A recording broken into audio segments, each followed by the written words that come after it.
In the early hours of August 31, 1997, Diana, Princess of Wales, died from injuries sustained earlier that day in a car crash in the Pont de l'Alma tunnel in Paris, France.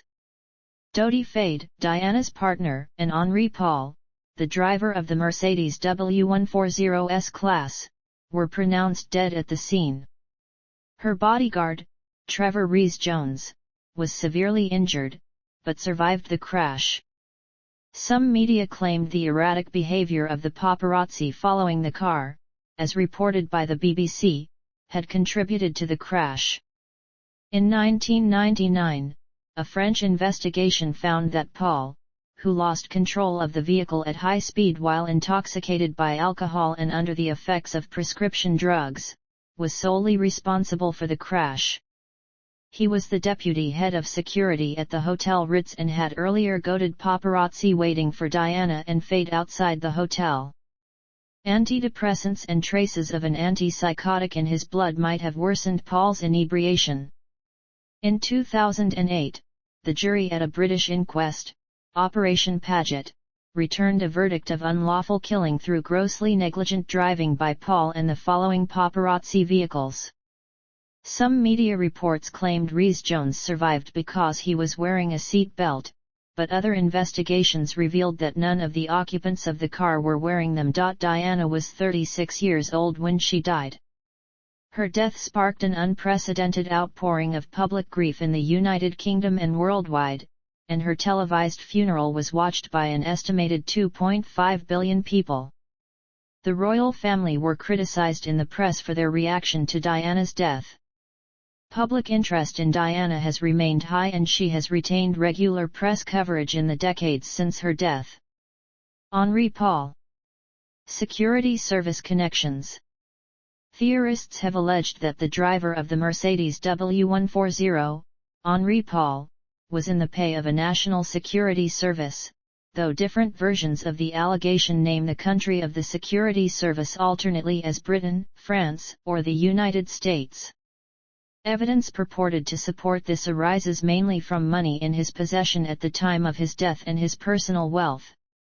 These allegations are covered in Chapter 4 of the Operation Paget Criminal Investigation Report. Mohammed Al-Fayed claims that Henri Paul was working for MI6 and that they set him up. The inquiry found no evidence Henri Paul was an agent for any security service. Blood samples. Another allegation concerns the reliability of blood tests carried out, which indicated Paul had been drinking before he took the controls of the car. The French investigators' conclusion that Paul was drunk was made on the basis of an analysis of blood samples, which were said to contain an alcohol level that was 3 times the French legal limit. This initial analysis was challenged by a British pathologist hired by Al-Fayed. In response, French authorities carried out a third test, this time using the more medically conclusive vitreous fluid from inside the eye, which confirmed the level of alcohol measured by blood and also showed Paul had been taking antidepressants. It has been claimed that the level of alcohol reported to have been found in Paul's blood was inconsistent with his sober demeanor, as captured on the CCTV of the Ritz that evening. Professor Robert Forrest, a forensic pathologist, said that an alcoholic like Paul, with a higher tolerance for alcohol, would be able to appear more sober than he actually was. The families of Dodi Fade and Henri Paul did not accept the findings of the French investigation. It was disclosed in 2006 that Lord Stevens had met with Paul's elderly parents telling them that their son was not drunk. Just prior to Stevens's appearance at the inquest, a source close to Stevens stated that this inconsistency could be explained as him being considerate and sensitive towards the elderly couple, an assessment Scott Baker suggested might be credible in his opening comments to the jury. Under cross-examination at the British inquest in 2008, Stevens denied deliberately misleading Paul's parents and said that the chauffeur's condition at the time of the crash did not match the police's definition of being drunk, which he said relied upon someone's physical responses. Stevens said that the available evidence suggested Paul had consumed only 2 alcoholic drinks, but this was not necessarily all that Paul had consumed, and that he was indeed under the influence of alcohol at the time of the crash. An expert cited in the report estimated that Paul had drunk the equivalent of 5 measures of Richard, his favorite licorice-flavored French apéritif, before driving. In 2 French tox lab tests, Paul was found to have 12.8% carbon monoxide hemoglobin saturation, which occurs when blood's iron-carrying pigment is bound with carbon monoxide. Smokers normally have about 10% of hemoglobin bound with carbon monoxide, so the results in Paul's case were not unusual. Paul had been smoking small cigarillo cigars in the hours before the crash. Another test, backed by the opponents of the official findings, showed Paul had a carbon monoxide hemoglobin saturation of 20.7% at the time of his death.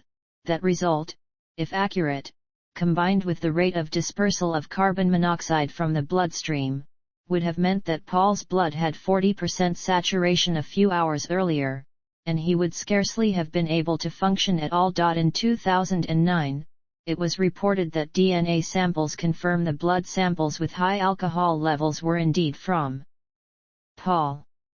This was established by a comparison with samples provided by Paul's parents, demonstrating that the blood tested was that of Paul and that he had 3 times the French legal limit of alcohol in his blood.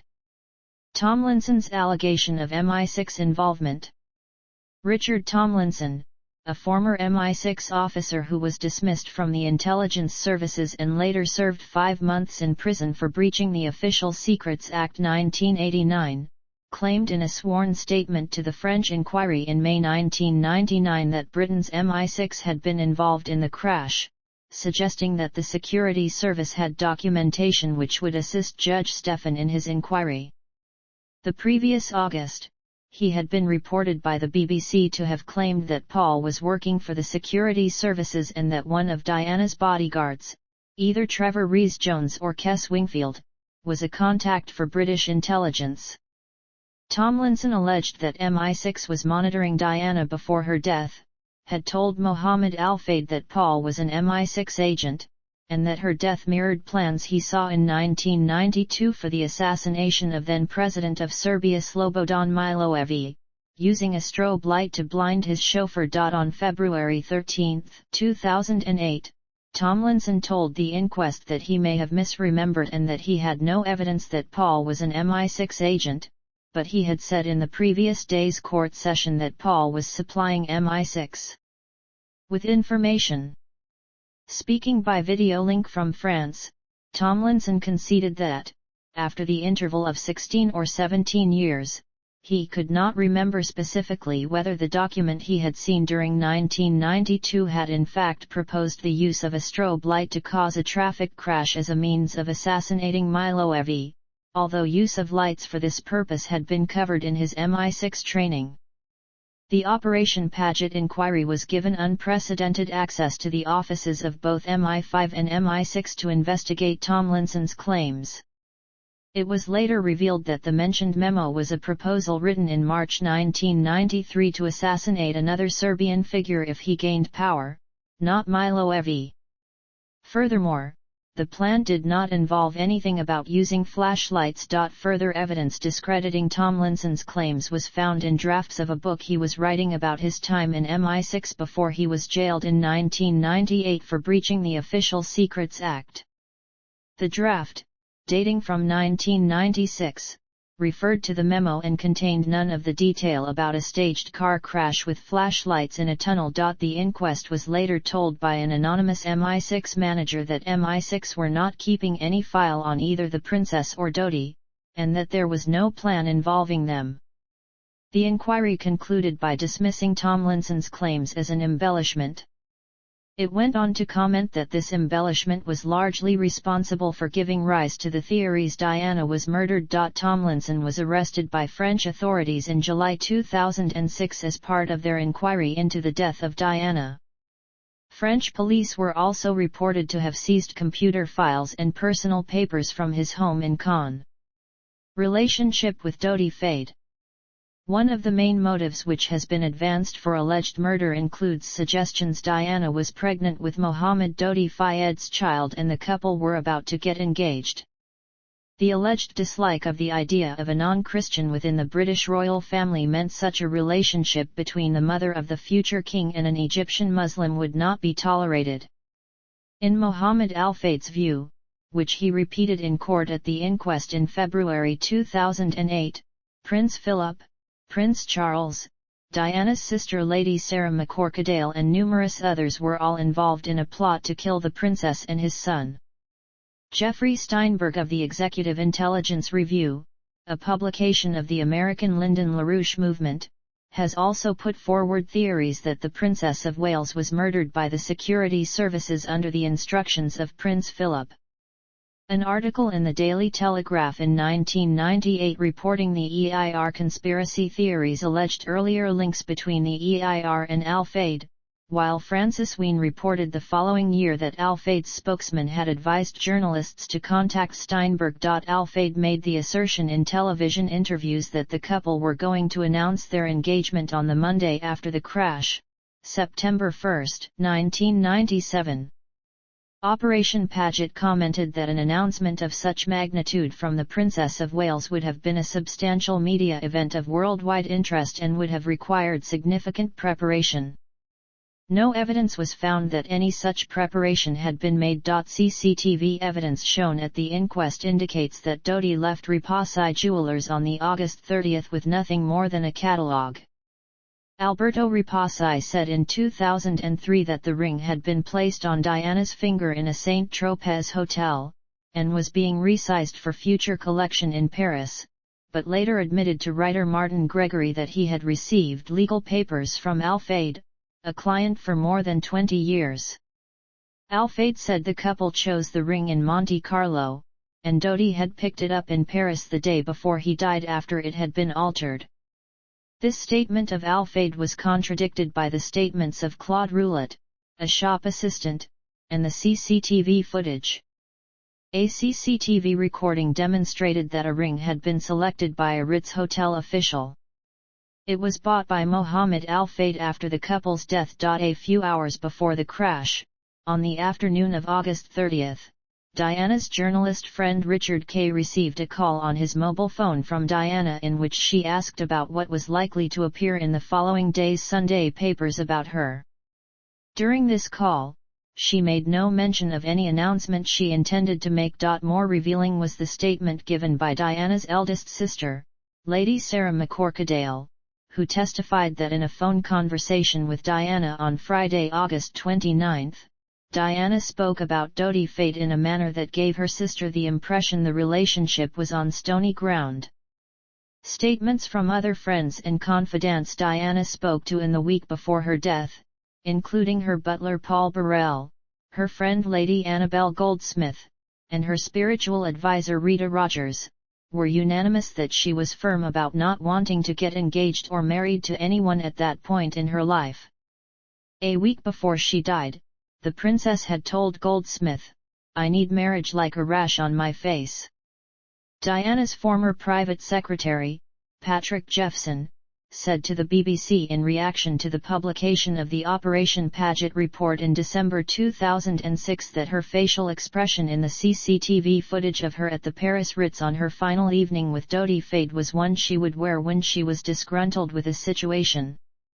However, CCTV images released on October 6 taken just minutes before their deaths, show a relaxed Diana and Dodi affectionately holding hands. An inquiry witness was Hasnat Khan, a Muslim heart surgeon of Pakistani origin based in London, who had a relationship with Diana for 2 years.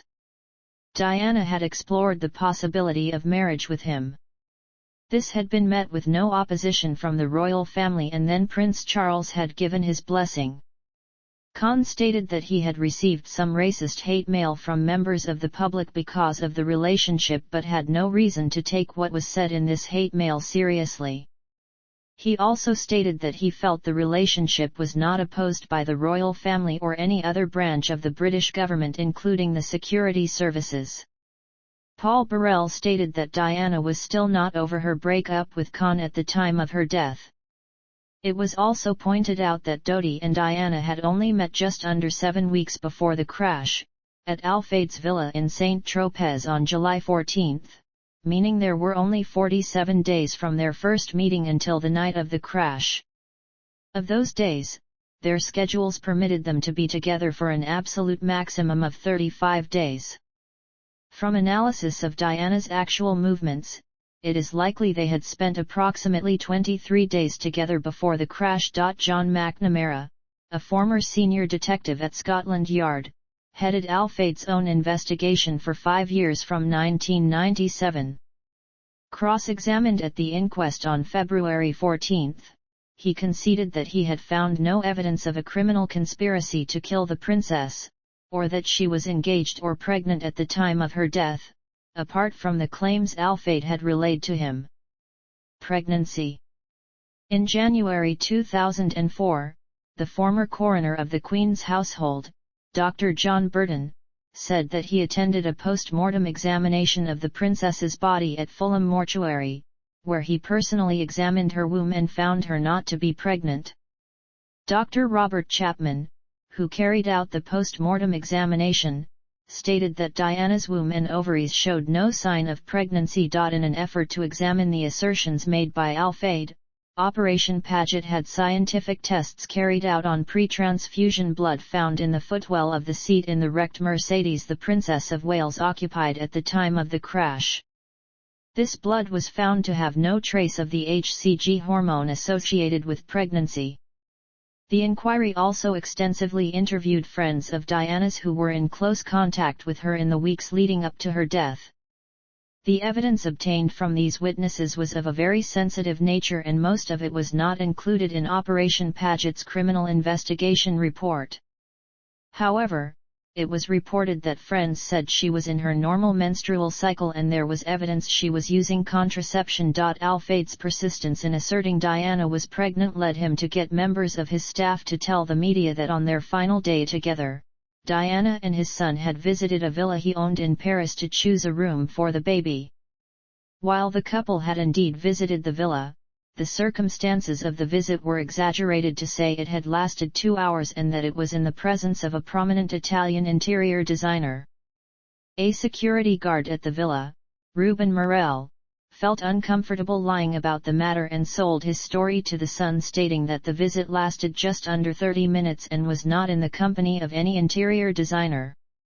He provided stills from CCTV to prove this and said he had been in the presence of Diana and Dodi for the entirety of their visit, with there having been no conversation about them coming to live at the villa.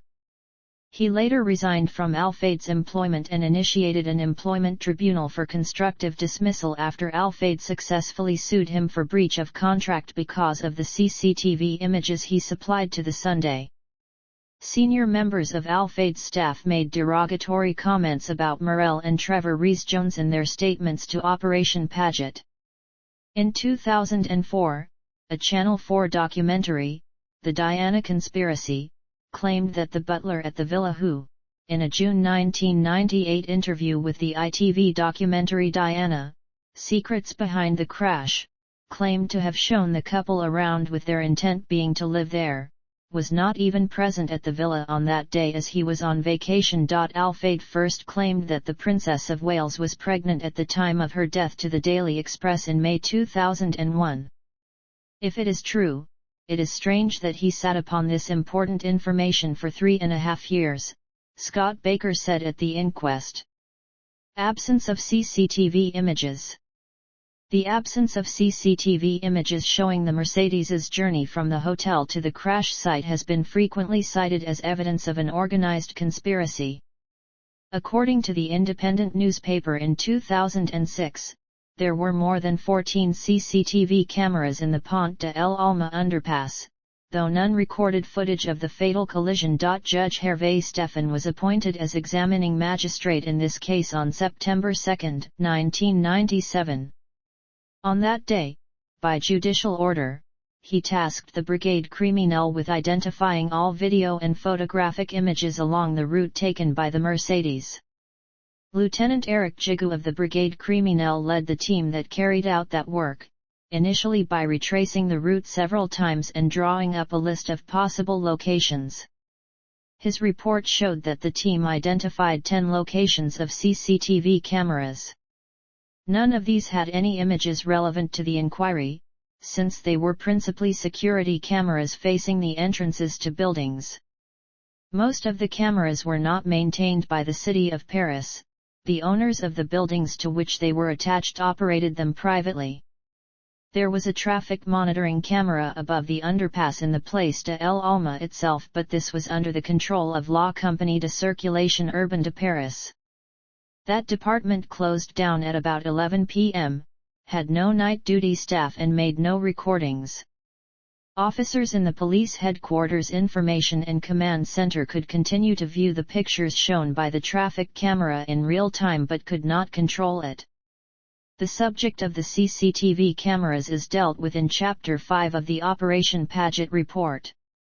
It was also found that a photograph that was published in a book by David Cohen, Diana, Death of a Goddess, and captioned as having been taken just before the car entered the tunnel, was in fact taken by a photographer as the car left the back of the Paris Ritz. White Fiat Uno and James Andonson. Analysis of the wreckage of the Mercedes revealed it had glancing contact with a white Fiat Uno car which left traces of paint on the Mercedes bodywork. Extensive attempts by the French police to find the vehicle involved were unsuccessful. Although no one had seen the Fiat in the tunnel, some witnesses reported seeing an Uno exiting the tunnel. Mohamed Al-Fayed alleged in his July 2005 statement to Operation Paget, and at other times, that the white Fiat Uno was being used by MI6 as a means of causing the Mercedes to swerve and thereby crash into the side of the tunnel. Al-Fayed further alleged that the Fiat Uno was owned by a French photojournalist named Jean-Paul James Andonson, a security services agent according to Al-Fayed, who had photographed Diana while she was at his villa in Saint-Tropez in July 1997. Andonson's death in May 2000, Al-Fayed claimed, was either due to guilt over what he had done or because he was assassinated by the French or British security services to silence him. Operation Paget found that the white Fiat Uno Andonson owned was in an unroadworthy condition, being 9 years old at the time, with 325,000 kilometers on the odometer, and had not been maintained for several years prior. Andonson's neighbors confirmed the veracity of this evidence. Andonson had sold the car in October 1997. Operation Paget concluded it was extremely unlikely due to the car's condition and the fact Andonson had so openly disposed of it that it was the one at the scene of the crash in Paris. French police had examined Andonson's car as part of their effort to trace the one that had come into contact with the Mercedes with a view to prosecuting the driver for failing to render assistance, and had reached the same conclusion. The French police spent a year after the crash searching for the vehicle and eliminated over 4,000 white Fiat Unos from their inquiry. Operation Paget decided it would be unlikely that renewed inquiries would identify the vehicle involved, as such a long period had elapsed since the crash. It concluded the threat of prosecution for a custodial offense probably deterred the driver from coming forward at the time. A retired major in the French Brigade Criminelle, Jean-Claude Mules, gave evidence to the inquest in February 2008. Andonson had been interviewed by French police in February 1998, and had been able to provide documentary evidence about his movements on the previous 30 and August 31, which had satisfied them that he could not have been the driver of the Fiat Uno involved. These demonstrated that Andonson could only have been at his home in Lignières, 177 miles from Paris, at the time of the crash. Elizabeth, his widow, said at the London inquest in February 2008 that her husband had been at home in bed with her at the time of the crash. Andonson's suicide. Andonson died in May 2000. The official verdict was suicide. His body was found in a black, burnt-out BMW in a forest near the town of Nantes, near Millau, in southern France. Anderson's death was attributed to problems in his private life. The 2008 inquest into the death of the Princess of Wales heard that evidence was uncovered from his friends and associates that prior to his death he had talked of suicide by pouring petrol in a car and lighting a cigar, as noted by Richard Horwell QC, for the Metropolitan Commissioner. The Paget report states that when the car was found, Anderson's body was in the driver's seat of the car, and his head was detached and lay between the front seats. There was a hole in his left temple. The French pathologist concluded this hole was caused by the intense heat of the fire rather than, for example, a bullet wound. Operation Paget found no evidence Anderson was known to any security service and, contrary to Alfade's claims, his death was thoroughly investigated by French police.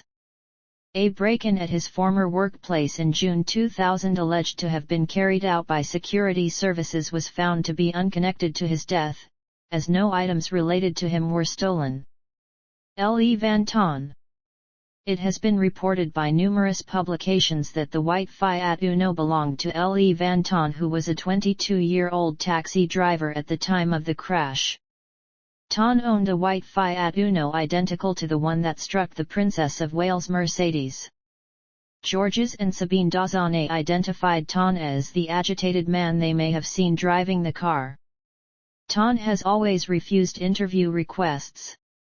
In 2006, Than's father said his son had resprayed his white Uno red hours after the crash, allegedly waking up his mechanic brother in the night to help him. Following tests, it was concluded that the car could have been involved in the accident, but Than's involvement in the crash was ruled out by French police because he said he was at work on the night in question. It was later uncovered that he had left work early that night and could have been at the scene of the crash. Multiple witnesses recall seeing a man matching his description exit the tunnel seconds after the crash. Bright flash. An alternative explanation for the cause of the crash has been reports of a bright white flash just before the car entered the tunnel, blinding the driver. Richard Tomlinson made this allegation at the inquiry, but the veracity of his evidence was found wanting.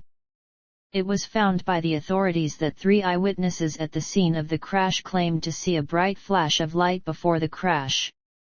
François Levi-Strauss made a clear, specific claim that he saw a bright flash, but his 3 statements to the authorities were in conflict with each other.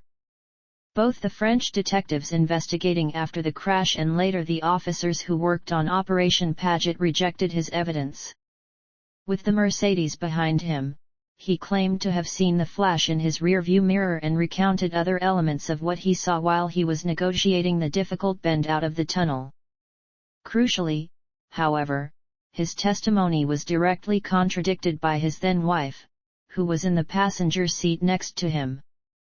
However, eyewitness Brian Anderson, an American tourist, told detectives that he too saw a bright flash. French police in 1997 were aware of Lévestre's conviction in Rouen during 1989 for dishonesty and his subsequent prison sentence, and he was not thought by them to be a reliable witness. Television documentaries produced by Channel 4 in 2004 and the BBC in 2006 both raised this issue. He appeared as a witness at the British inquiry via a video link in October 2007. Diana, Secrets Behind the Crash, an ITV program presented by Nicholas Owen, then ITN's royal correspondent, gave enough weight to the claims of Levi-Strauss that 93% of viewers polled by the Mirror newspaper just after the broadcast believed there had been a bright flash of light at the time of the crash. The detail of eyewitness testimony was thoroughly reviewed and Operation Paget officers succeeded in uncovering 2 new witnesses. Other eyewitness testimony made little reference to the appearance of any inexplicable flashes at the crash site. Several witnesses who would be expected to have seen a blinding flash made no reference to one. In any event, the detailed crash reconstruction revealed that the chain of events that led to the car unavoidably colliding with the pillar started well before it was at the mouth of the tunnel where the flash is alleged to have occurred. Furthermore, a strobe light of the type that was alleged to have been used is so powerful that a flash emitted from it would have been bright enough to illuminate a very wide area. It would have likely blinded not only Paul, but also the driver of the white Fiat Uno, the pursuing paparazzi and witnesses standing at the roadside. The Operation Paget report concluded that the alleged flash did not happen. Seat belt. There was some media discussion in April 2006 suggesting that Diana is a faithful seat belt user, and therefore the fact that both her and Dodi's seat belts either failed or were not used was sinister and might suggest sabotage. Her sister, Lady Sarah McCorquodale, later said that Diana was religious in putting on her seat belt. Other sources question if she did in fact use her seat belt all the time, as was suggested. What is certain is that she was not wearing a seat belt, and this made things worse. We would like to think that if she had been wearing a seat belt, we'd have been able to save her, said Professor André Lienhart, who reviewed the emergency services response for the French government investigation of the incident. CNN did an analysis of the crash in early September 1997 and concluded that injuries would have been minor had the occupants been wearing seat belts. The conclusions were provisional owing to limited data about the specific Mercedes model, as the limousine was not sold in the US. Analysis of the wreckage of the car after its repatriation to England in 2005 by a forensic accident investigator from the Transport Research Laboratory of 35 years' experience on behalf of Operation Paget found that all the seat belts were in good working order except for the right rear one, which was attached to the seat Diana occupied. Follow-up inquiries with French investigators found that they had declared all the seat belts operational at an examination in October 1997, suggesting the damage to the seat belt took place after the crash. The British inquest verdict explicitly stated that lack of seat belts had caused or contributed to the deaths of both Dodi and Diana. Transport to the hospital. The first call to the emergency services switchboard was logged at 12:26 a.m. The SAMU ambulance carrying the princess arrived at the Pitti Salpêtrière hospital at 2:06 a.m. The French system of emergency care adhered to the stay and play mantra, which meant that the patient needed to be stabilized first at a fully equipped medical ambulance before being directed to a specialized hospital that could treat his or her injuries, no matter how far away it was.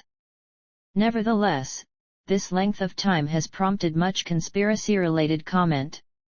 The period between the crash and the arrival at the hospital takes into account the following: the time taken for emergency services to arrive, the time taken by the sapeurs-pompiers of Paris to remove Diana from the damaged car, and the actual journey time from the crash site to the hospital. Police officers Sebastian Dorzy and Lino Gagliadorn were the first emergency officials to arrive at the scene at around 12:30 a.m. Sergeants Xavier Gourmelin and Philippe Boyer of the sapeurs-pompiers arrived at around 12:32 a.m. Dr. Jean-Marc Martino, a specialist in anesthetics and intensive care treatment and the doctor in charge of the SAMU ambulance, arrived at around 12:40 a.m. Diana was removed from the car at 1 a.m. She then went into cardiac arrest. Following external cardiopulmonary resuscitation, her heart started beating again. She was moved to the SAMU ambulance at 1:18 a.m. The ambulance departed the crash scene at 1:41 a.m. and arrived at the hospital at 2:06 a.m. a journey time of approximately 26 minutes. This included a stop at the Gare d'Austerlitz ordered by Dr. Martino because of the drop in the blood pressure of the Princess of Wales and the necessity to deal with it. The ambulance was travelling slowly on his express instructions. The doctor was concerned about Diana's blood pressure and the effects on her medical condition of deceleration and acceleration. The SAMU ambulance carrying Diana passed the Hôtel Dieu Hospital on the Isle de la Cité en route to the Pitti Salpêtrière hospital. The decision to transfer her to the Pitti Salpêtrière hospital was taken by Dr. Marc Leger, who was on dispatch duty in SAMU control on that night, in consultation with Dr. de Rossi, who was at the scene. The Pitti Salpêtrière hospital was the main reception center for multiple trauma patients in Paris. The Hotel Dieu was not equipped to deal with the injuries Diana had sustained. Leger stated, "The Hotel Dieu hospital on the Ile de la site is closer but not equipped with heart surgery teams or neurosurgical teams or teams trained to take patients with multiple injuries." Leger was also aware that Professor Bruno Rioux was on duty at the Petit Salpêtrière that night and was particularly skilled to treat her injuries. Dr. Jean-Marc Martineau supported this view. Embalming of the body. Mohammed Al-Fayed alleged that Diana's body was deliberately embalmed shortly after her death to ensure that any pregnancy test at the post-mortem would produce a false result. Dr. Robert Chapman, who carried out the post-mortem examination, stated that the embalming fluids would have had no effect on determining whether Diana was pregnant or not, as the physical evidence would have been present in her womb and ovaries. Operation Paget found that August 31, 1997 was a very hot day in Paris. Diana's body had been stored in an empty room adjacent to the emergency room where she had been treated at the Petit Salpêtrière hospital, as the mortuary was on the other side of the hospital grounds and some distance away. Dry ice and air conditioning units were placed in the room to keep it cool but appeared to have had little success. Diana's two sisters and Prince Charles were scheduled to view the body later that afternoon before bringing it back to the United Kingdom. President Jacques Chirac and his wife also wished to pay their respects. This meant there was very little time to prepare the body for viewing, and it was deemed unacceptable to present Diana's body to her family and the President of France in the state it was in. Faced with this situation, the hospital staff decided to press ahead with embalming with only verbal authority from Madame Martine Monteil, the local superintendent of police, who assured Jean Monceau that everything would be in order. Under French law, paperwork must be completed before undertaking the embalming of any corpse likely to be subject to a post-mortem. This paperwork was completed, but only after the embalming had been carried out, giving rise to allegations of suspicious circumstances. The allegations were made despite there being no way the hospital staff could have known whether or not Diana was pregnant, as a pregnancy test would have been irrelevant to her post-crash treatment and accordingly was not carried out.